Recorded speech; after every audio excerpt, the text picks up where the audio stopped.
നിന്റെ ഭാരം യഹോവയുടെ മേൽ വെച്ചുകൊള്ളുക, അവൻ നിന്നെ പുലർത്തും. നീതിമാൻ കുലുങ്ങിപ്പോകുവാൻ അവൻ ഒരു നാളും സമ്മതിക്കുകയില്ല. പ്രിയപ്പെട്ടവരെ, നമ്മുടെ ഹൃദയത്തെ യഹോവയുടെ സന്നിധിയിൽ നമുക്ക് പകരാം. നമ്മുടെ ഭാരങ്ങൾ യഹോവയുടെ അടുക്കൽ ഇറക്കി വയ്ക്കാം. അവൻ നമ്മെ പുലർത്തുന്ന ദൈവമാണ്. യേശു കർത്താവ് തൻ്റെ അടുക്കൽ വന്ന ജനസമൂഹത്തെ നോക്കി ഉറക്കെ വിളിച്ചു പറഞ്ഞു, അധ്വാനിക്കുന്നവരും ഭാരം ചുമക്കുന്ന ഏവരുമായുള്ളവരെ, നിങ്ങൾ എൻ്റെ അടുക്കൽ വരുവിൻ, ഞാൻ നിങ്ങളെ ആശ്വസിപ്പിക്കും. നിങ്ങളുടെ ഭാരം ചുമന്നവൻ യേശുവാണ്. നിങ്ങളുടെ ഭാരം അറിയുന്നവൻ യേശുവാണ്.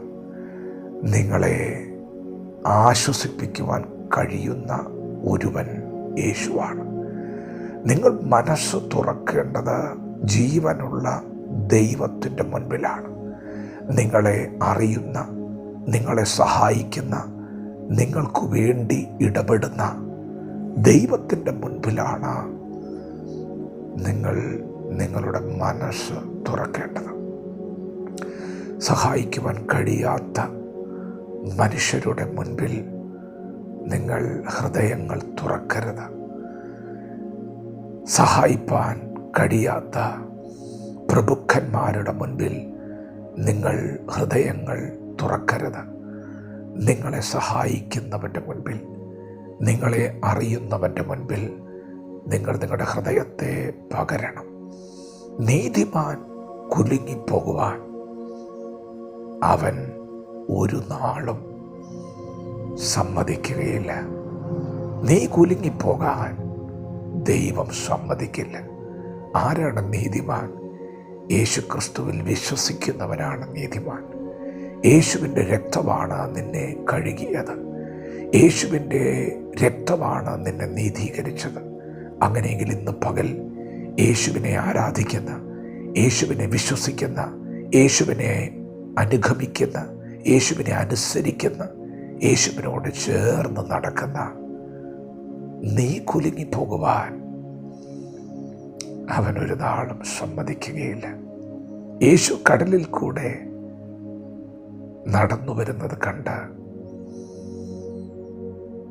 പത്രോസ് യേശുവിനോട് ചോദിച്ചു, ഗുരു, നീ ആകുന്നുവെങ്കിൽ ഞാൻ നിന്റെ അടുക്കലേക്ക് വരട്ടെ? യേശു പറഞ്ഞു, വരിക. പത്രോസ് കടലിലാണ് കാലെടുത്തു വെച്ചത്. ശബ്ദം കേട്ടിറങ്ങിയവന് ഇന്ന് പകൽ നിങ്ങൾ ദൈവശബ്ദത്തോട് പ്രതികരിച്ചാൽ കടല് പോലും വിറയ്ക്കും. നിങ്ങളെ മുക്കിക്കളയാൻ ശക്തിയുള്ള വെള്ളം പോലും വചനത്തോട് പ്രതികരിക്കുന്നവൻ്റെ മുൻപിൽ കീഴടങ്ങും. അവൻ വെള്ളത്തിൽ കൂടി നടക്കുമ്പോൾ ഒരു കാറ്റ് വരികയാണ്. ശത്രുവിന് ഒരു തന്ത്രമേയുള്ളൂ, നിങ്ങളുടെ ലക്ഷ്യത്തിൽ നിന്ന് നിങ്ങളെ ഒന്ന് തിരിക്കണം. നിങ്ങളുടെ നോട്ടത്തിൽ നിന്ന് നിങ്ങളെ ഒന്ന് തിരിക്കണം. നിങ്ങളിങ്ങനെ വചനത്തെ നോക്കിയാൽ, യേശുവിനെ നോക്കിയാൽ നിങ്ങളൊരു അസാധാരണ മനുഷ്യനാകും. നിങ്ങളൊരു അമാനുഷികനാകും. അതുകൊണ്ട് എങ്ങനെയെങ്കിലും നോട്ടമൊന്ന് മാറ്റണം. അതിനാണ് ആ കാറ്റ് വന്നത്. നിന്റെ അകത്ത് പെട്ടെന്ന് വാടുന്ന, തളരുന്ന, ക്ഷീണിക്കുന്ന ഒരു മനസ്സുണ്ടെന്ന് അവനറിയാം. അതുകൊണ്ട് ഭയപ്പെടുത്താൻ ശ്രമിക്കുകയാണ്. ശത്രു ചെയ്യുന്ന ഒരു വലിയ പ്രവൃത്തി നിങ്ങളെ ഭയപ്പെടുത്തുക എന്നത് മാത്രമാണ്. നിങ്ങളുടെ ശ്രദ്ധ തിരിക്കുക. അങ്ങനെ കാറ്റ് കണ്ട് പേടിച്ച് പത്രോസ് മുങ്ങുമ്പോൾ, ആഴക്കടലിൽ മുങ്ങുമ്പോൾ യേശു അവൻ്റെ കയ്യിൽ കയറി പിടിച്ചു.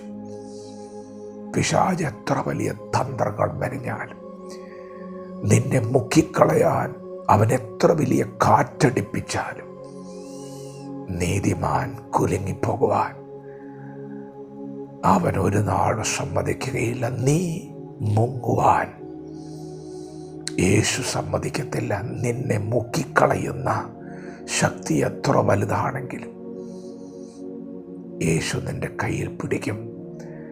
നീ മുങ്ങുന്നത് അവൻ കണ്ടു നിൽക്കുകയില്ല. നീ എനിക്കുള്ളവനാണെന്ന് അവൻ പറയും. അവൻ നിന്റെ കയ്യിൽ കയറി പിടിക്കും. ഇന്ന് പ്രതീക്ഷകളൊക്കെ അസ്തമിച്ച് ശത്രുവിൻ്റെ പീഡനിമിത്തം, ഞെരക്ക നിമിത്തമൊക്കെ ജീവിതമാകുന്ന പടകം മുങ്ങിക്കൊണ്ടിരിക്കുന്ന ആരെങ്കിലും ഈ ശബ്ദം കേൾക്കുന്നുവെങ്കിൽ ഇന്ന് പകൽ കേട്ടുകൊള്ളുക. യേശുവിൽ വിശ്വസിക്കുന്ന നീ മുങ്ങുന്നത് കണ്ടു നിൽക്കുന്നവനല്ല ദൈവം. ഇന്ന് പകൽ അവൻ നിന്റെ കരത്തിൽ പിടിക്കുകയാണ്. അവൻ നിന്നെ പെരുവെള്ളത്തിൽ നിന്ന് വലിച്ചെടുക്കാൻ പോവുകയാണ്. വചനത്തെ വിശ്വസിക്കുക മാത്രം ചെയ്യുക. ദൈവം നമ്മെ ഓരോരുത്തരും ഈ പകൽ അനുഗ്രഹിക്കുമാറാകട്ടെ. ആമേൻ.